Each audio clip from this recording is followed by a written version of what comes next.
I think I usually ask, or I'll ask this year too, how many people have used MVC in some other class? See, so it's half of you. So I'll be teaching MVC as if you don't know it. So if you don't know it, don't worry. But MVC is a way of designing your application so that it's a little more debuggable, reusable, understandable to you and to anyone reading your code. And iOS was designed with MVC from the start. So it's just an integral part to building iOS. Now, I'm going to do the demo today and on Wednesday. I'm kind of not going to follow MVC, but then next Monday, we're going to apply MVC to the demo I'm doing today and Wednesday, so you're going to get the full MVC treatment there. And I'll be having some slides on MVC on Wednesday to prepare you for next Monday. Okay? All right, so here's the demo. The demo I'm going to do is something I actually did a few years ago that really works well with Swift, which is a calculator. So we're going to build this calculator, and we're going to build it from scratch all the way. And I like to do my demos where I only type in stuff. I don't copy and paste big chunks of code in or whatever. I know I see a lot of laptops open. A lot of people like to try and follow along with me. I'm a fast typer, but usually in most demos you can keep up if you want. I don't recommend it necessarily, or certainly I don't require it. I'm going to, you'll be able to go back and watch this particular demo on video. Even Stanford people will be able to do that, because your first assignment is going to be to reproduce what I do. Okay, that is 90% of your first assignment. Reproduce what I'm going to do today and on Wednesday. So I'm not going to post the code because I want you to go through the experience of typing the code in. And you'll be watching on video, watching what I do again, and typing it all in. Okay, and I'll explain that on Wednesday. Okay, so I put on this slide a bunch of things that I'm going to cover, but I'm not going to go over it in advance. I'm just going to sit down and start doing it. So any questions before I dive in here? I know we're going a little fast, but I want to maximize your learning time. Do I have what? Recommendation of which Xcode. So the question is, which Xcode should you use? Well, you should just use the one in the Mac App Store. So you just go to the Mac App Store. It's free. Use the one there, whatever the latest one is. If a new one comes out in the quarter, let's all switch over to it. Okay, let's just always be using the latest Xcode. Okay. No, we're not going to be using a beta or anything like that. We'll just use whatever the currently published Xcode is. Okay. So I'm going to start this demo actually by launching Xcode. So here it is right here, Xcode. And when you launch Xcode, let's hide others here, you're going to get this splash screen. And on this splash screen on the right, this is going to be all your projects. Now, this is the beginning of the quarter. We don't have any projects yet, but they'll all be listed here. So as the quarter goes by, this will fill up. You can turn this splash screen off if you don't like it, by the way. This splash screen also lets us do things like playgrounds and source code management right down here. We're not going to be doing that for a while. We're going to be focusing on this option right here, create a new Xcode project. And if you don't have the splash screen, you can get it File, New Project. Okay, same thing. Those both the same thing. So I'm going to click right here on Create a New Project. When I create a new project, it wants to know what kind of project you want to create, because Xcode is actually used on Mac OS X and to build frameworks and all that stuff. But we're always going to be building iOS applications. And in fact, we're always going to use this template right here, the single view application. Okay, that's kind of your basic MVC starter application. And we're going to build very complicated apps out of that. But we're going to start here. So you always click on that one.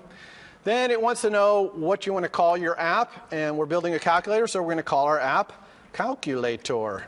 Okay? This organization name doesn't really matter. That's just going to appear in the copyright notice in the code that you write at the top in a comment, so don't worry about that. But this organization identifier, that is very important. Okay? This uniquely identifies you. Okay? So that on the next line, we can uniquely identify your calculator.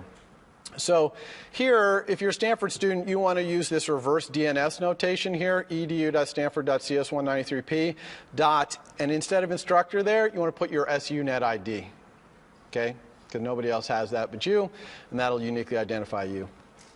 As I said, we're using Swift, not Objective-C, and we are going to build an app that works equally well on iPad and iPhone. That's called a universal app. You can pick to develop for only one or the other. but we are going to go universal here. We're not going to really be doing the iPad part of it for a couple weeks, but it is our intent to eventually build an app that works on both. Okay, we're not going to be using core data. That's object-oriented database stuff, so just leave that unchecked. And now it's asking where we want to save it. I strongly recommend saving in your home directory. This is my home directory here, in a folder called Developer. Okay, you can put other folders in here if you want to arrange it more, but home directory Developer, I highly recommend that. Source control, we will be talking about that at some point in the quarter, but we're not going to do it right off the bat here, so you can leave that unchecked as well. All right, so here's our first project. It's been created. So this is Xcode that you're seeing right here. This is Xcode's main screen. And the center is really what you're working on. The left area here is called the navigator. And the navigator you use to kind of choose what you're working on. But you can also do things over here like search through your whole project. That's this little guy. Look at all your breakpoints maybe, look at previous builds that you've done, browse your project by your class hierarchy, all that stuff. But we're usually on the leftmost one here, which is just all the files in your project, which also can be organized hierarchically like this. And when you select something here on the left, the middle will fill up with what that you've selected. So here, I have the actual project itself selected. So these are the project settings, of which there are tons all along the top here. You can see tons of settings. We'll go through them as the quarter goes on. And you've already seen some of them, like the bundle identifier there and the fact that it's a universal app. We're not going to talk about any more of this today, this project settings business. We're going to focus here on some of these files. And even some of these files, like this app delegate, I'm just going to move that down to supporting files to get it out of the way. Same things with these image assets, launch screen. We'll get to this later in the quarter, but I want to focus on these two files right here. Okay, main.storyboard and viewcontroller.swift. Okay, in the MVC world, by the way, this is the V, the view, and this is the C, the controller. But we'll talk about MVC on Wednesday. So what do these things contain? So this main.storyboard, if I click on it, you'll see it appear here in the middle. This is our UI. Okay, this is our user interface. So for a calculator, this is going to be a little display that shows the number we're working on or whatever at the top, and lots of buttons down here, number buttons, times, times, divide, plus, minus, square root. That's all going to be here. So we're going to build this entire user interface purely graphically. Okay, we're not going to be writing code, put button at this location, none of that. Okay, we just literally with our mouse are going to build this whole user interface.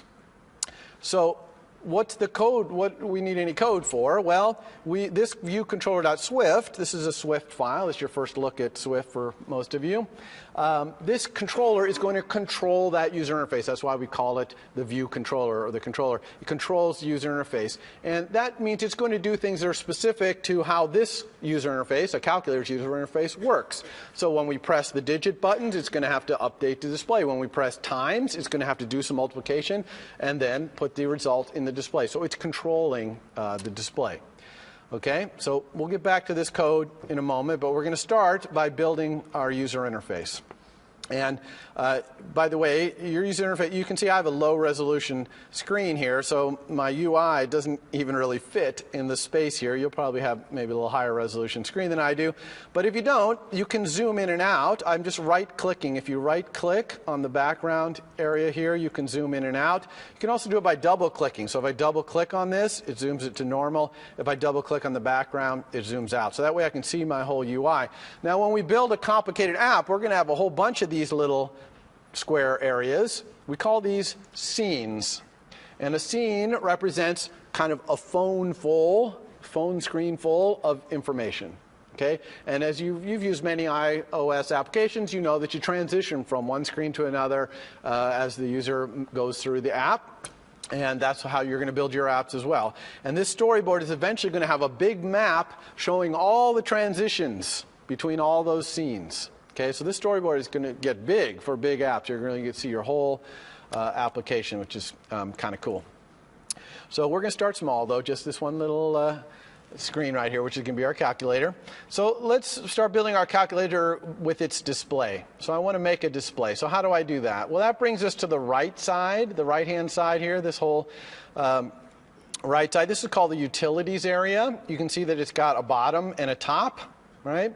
We want to go into the bottom, and on the third tab right here, which is called the object library, you'll see that there's tons and tons of objects in here, okay? Dozens of these things, and we're going to get to a lot of these by the end of the quarter. But these are the things you build your user interface out of. So kind of towards the top, not all the way at the top, but towards the top, you'll start seeing things like buttons and text fields and things like that. Well, this is what we need, obviously, to build our display here, some sort of text field. And there's a couple of them here. This one called label is static text, you see? And this one, text field, is editable text. In other words, you could touch on this one, and the little keyboard would slide up from the bottom, and you could type in it. So the calculator, you can't really touch on the screen and start typing, so we want this static text. So I'm just going to pick this up with the mouse and drag it out. Now, when I drag it out into my UI, you're going to see a lot of little blue dashed lines appearing. You see these?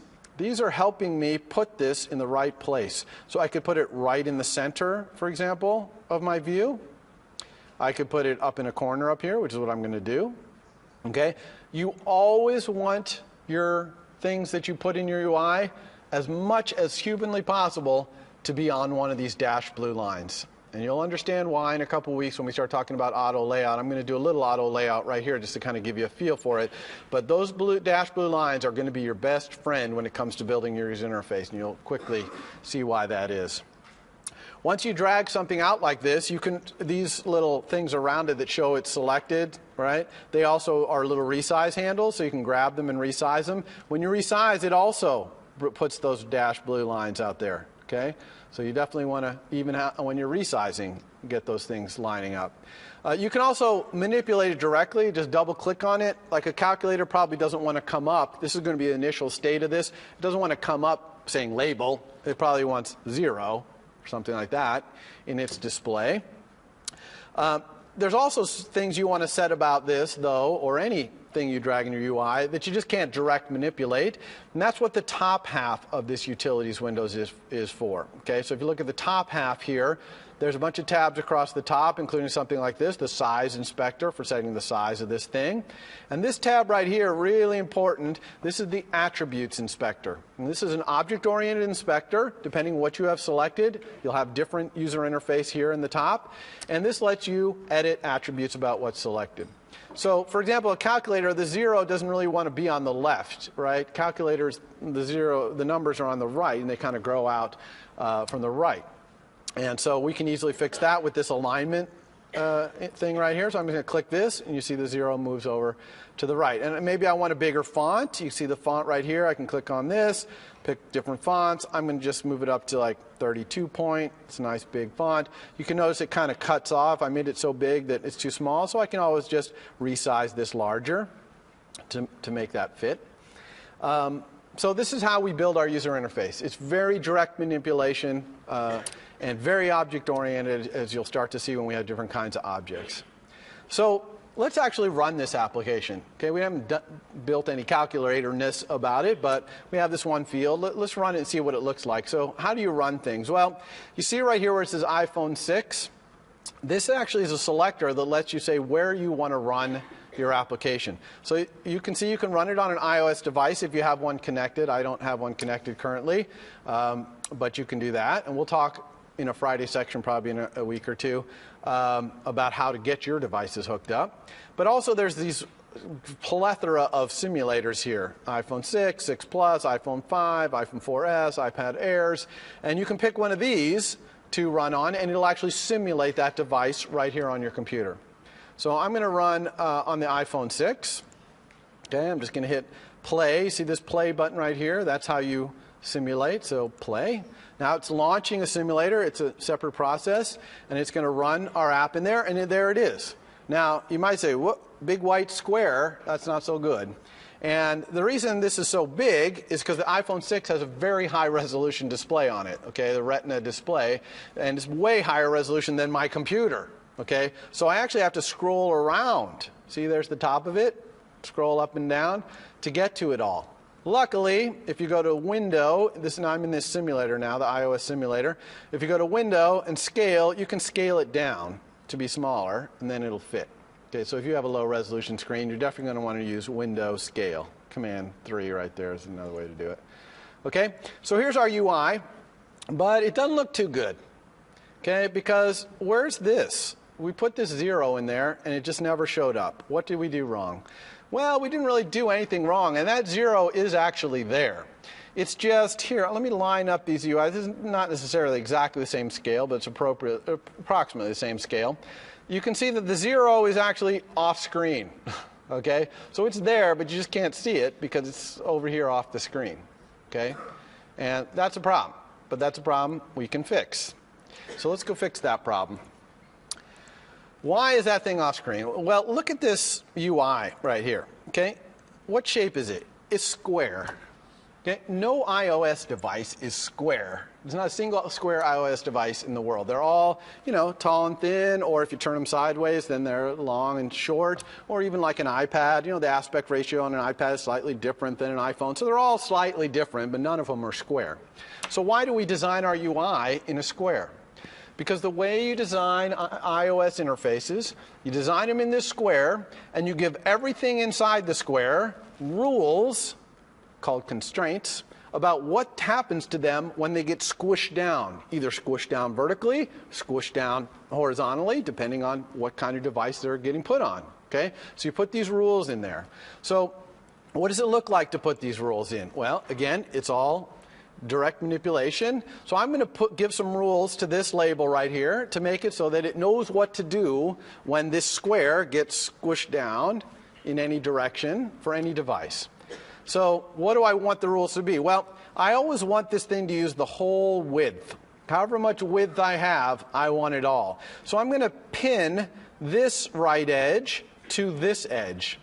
Okay, I'm going to make it so those always are pinned to each other.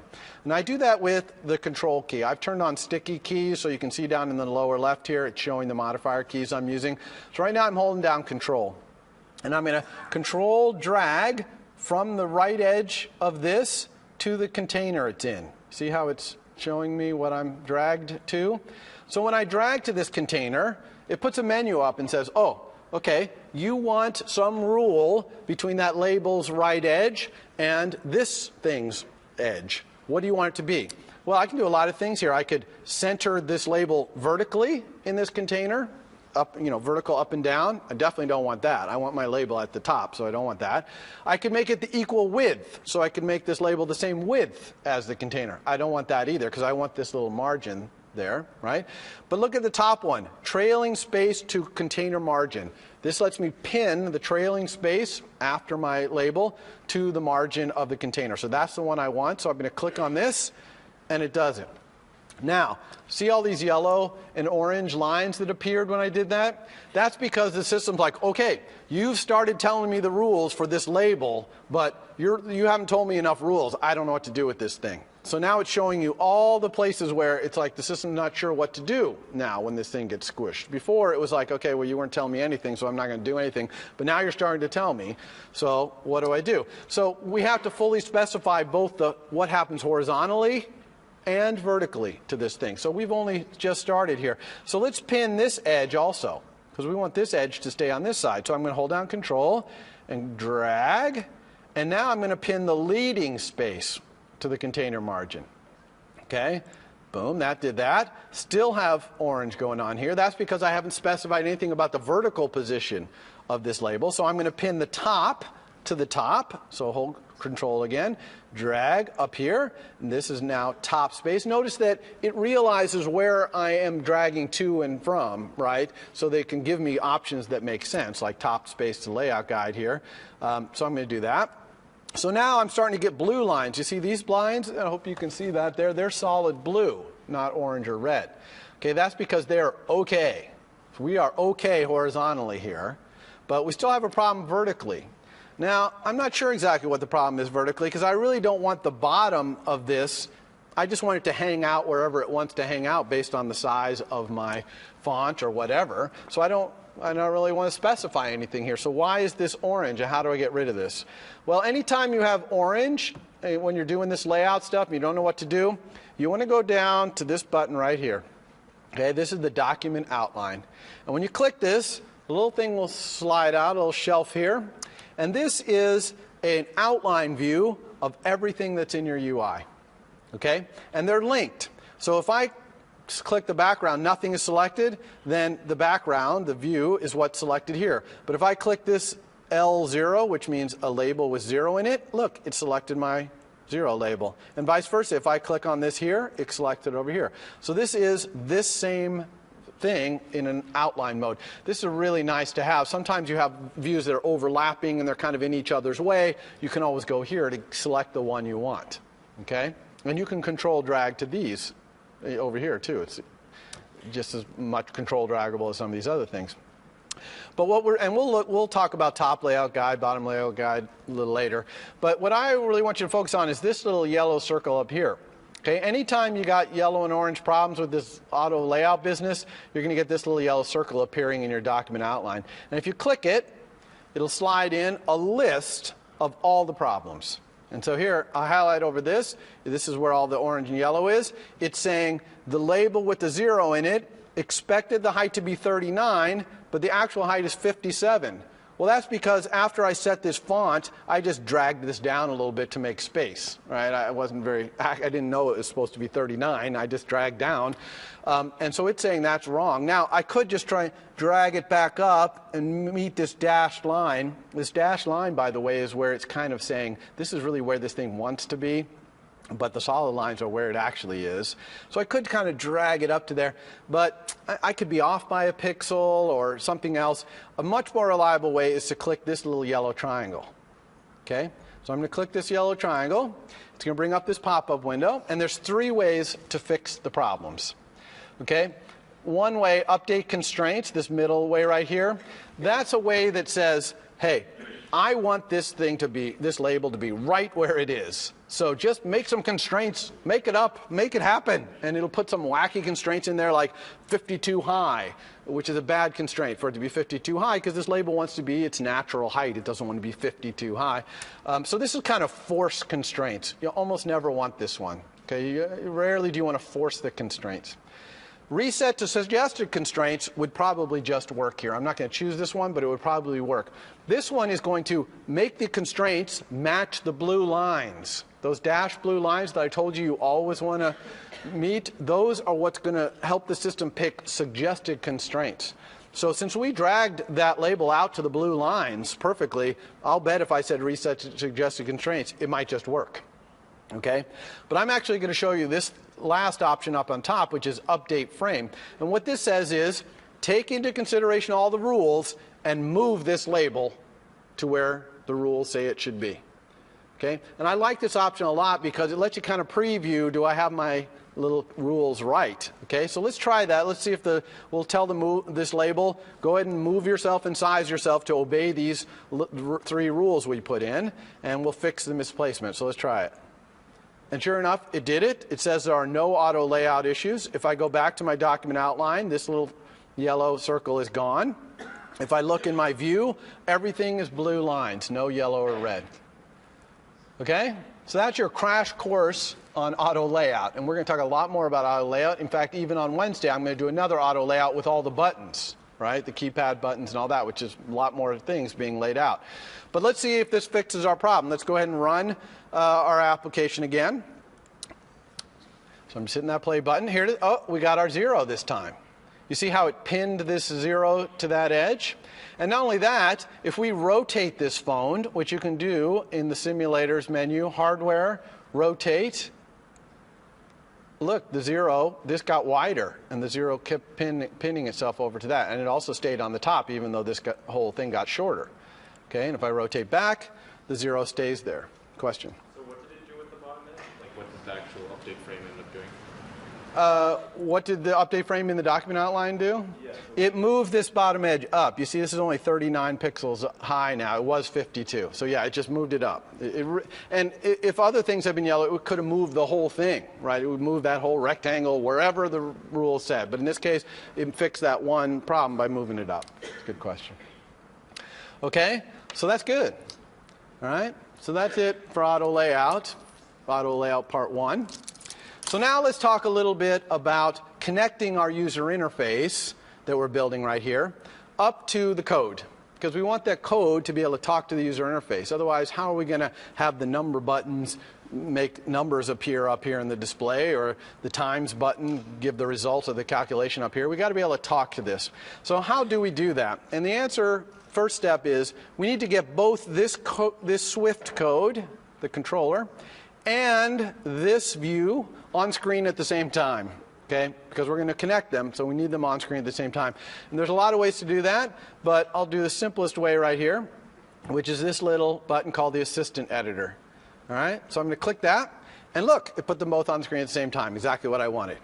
Now, it's all a little crowded here. Even if I expand my view a little bit, it's like, it's all smashed in here. Luckily, the navigator and the utilities can also be hidden.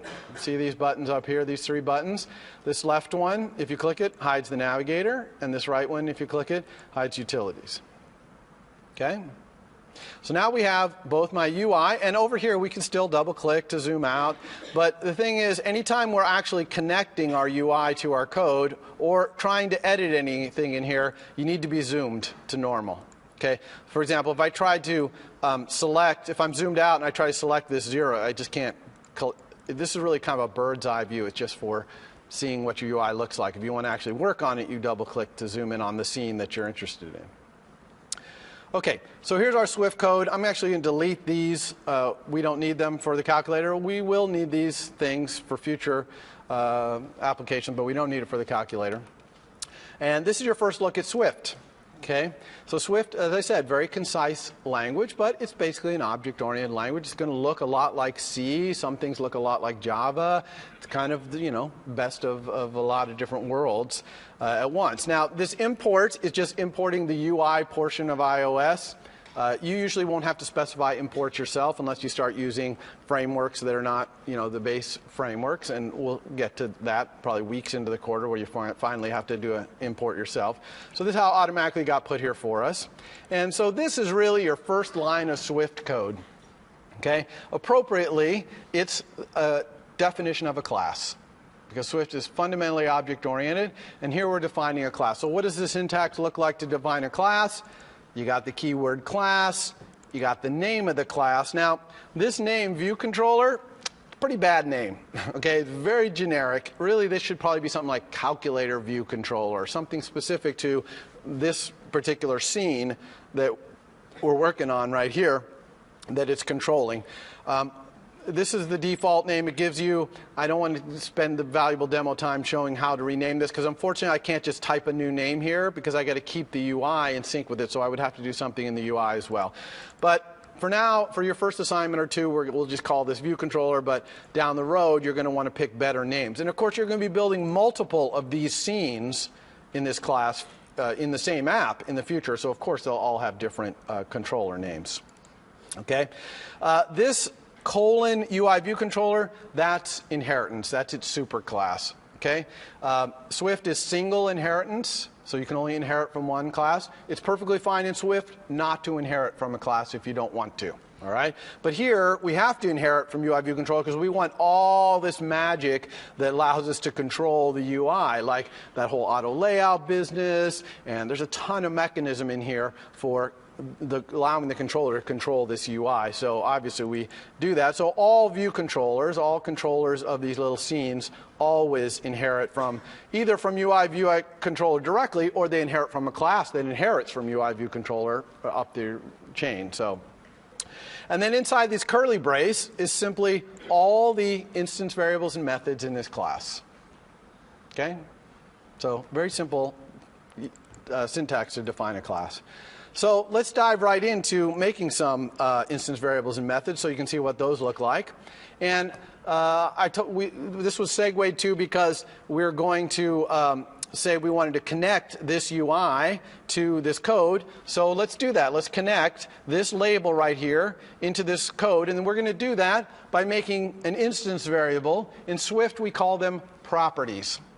Okay, so if you hear me say property, I'm basically talking about an instance variable, right? A variable that is part of the class. Every instance of the class gets its own copy of it.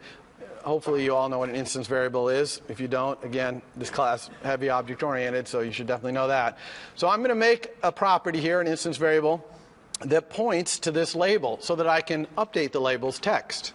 right? I need to be able to talk to this label. And the way you do that in iOS, in Xcode, is you hold down Control, just like we did when we were making a connection to the edge. So I'm holding